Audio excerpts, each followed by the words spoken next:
every color that you can think about, you can see at the Motera Stadium today. Manjeet Kripalani is with us. Thank you for being so patient. There is so much news and the color which is coming in right now from all across Ahmedabad and Agra. But what is it that Donald Trump would be hoping as far as the messaging is concerned for his domestic audience? Because it looks like largely for him to come on a standalone visit, that too to India, more in the election year, it is significant more in the election year as far as the Indian American voter is concerned, isn't it?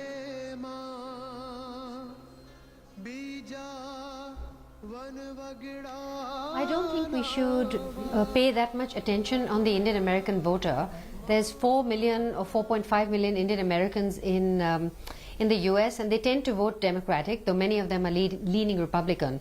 I think the most important thing for Trump is that he enjoy himself in India. He's going to look for pomp and pageantry. He will certainly receive it. He will be at Rashtrapati Bhavan. He will see it there. It will give him a very strong sense of what India is about. This president has not made many bilateral trips. I think he's made about 18 trips through his presidency. Most of them have been multilateral, more than 10.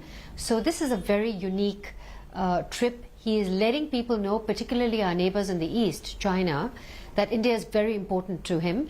And it doesn't have to be a strictly trade-based, issue-based visit. It can be a visit to a friend, and he is sending a very strong strategic message.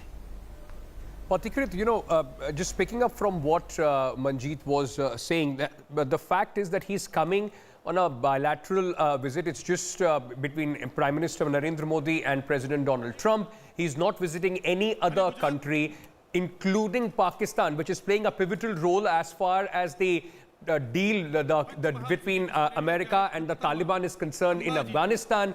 What message can the Prime Minister Narendra Modi, drive from it and use to his advantage out of this trip?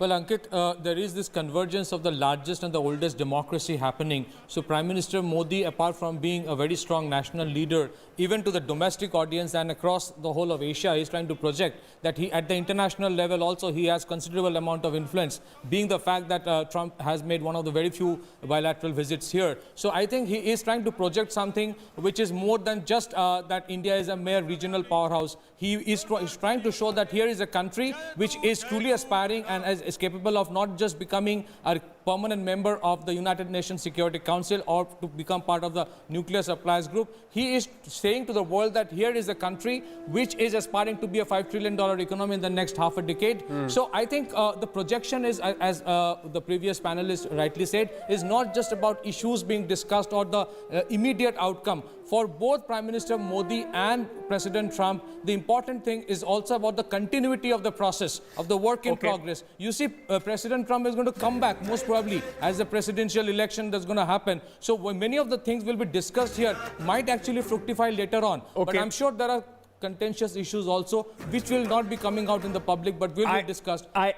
Kripalani, very quickly, if you could also, what are the apprehensions? What is it that the Indian side, the delegation which will be meeting tomorrow in the bilateral talks which are going to take place in the national capital, what are the sticking points that you foresee as far as both these leaders are concerned? One, of course, could be Trump's repeated offer of mediation on Kashmir, and also on the various things that have been spoken by the State Department when it comes to religious freedom and citizenship law and so on and so forth.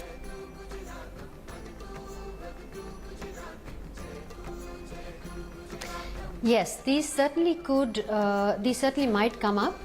I think a lot of the work has already been done previously so that this trip is smooth.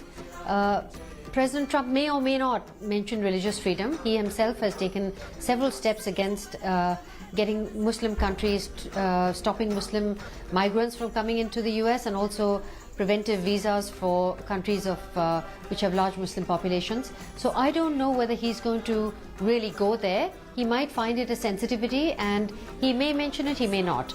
The sticking point, I think that this is going to be a smooth trip. We will see some of President Trump's unpredictability, but I think that Prime Minister Modi is sophisticated enough to be able to overcome this.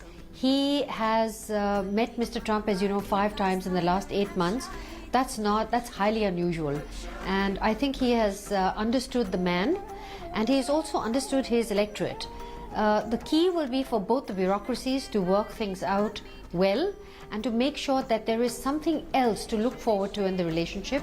I think it will be issues of trade. Yes. Right now, India is really not in a position. We're very weak on agriculture and we still have a very weak manufacturing base. So we're not in a position to do a big trade deal with everybody. As you know, we didn't sign RCEP. So we're not about to sign a trade deal with the US.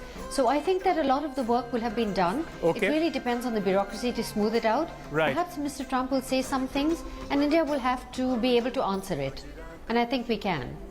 Absolutely, and we'll have to wait and see how that plays out tomorrow, because important, as everybody is saying, this trip is more about optics. This trip is more about throwing out a message both to the domestic audience in the United States for President Trump, and also what are the tangibles that the Prime Minister Modi can in fact pick up from this trip. A quick break at this moment.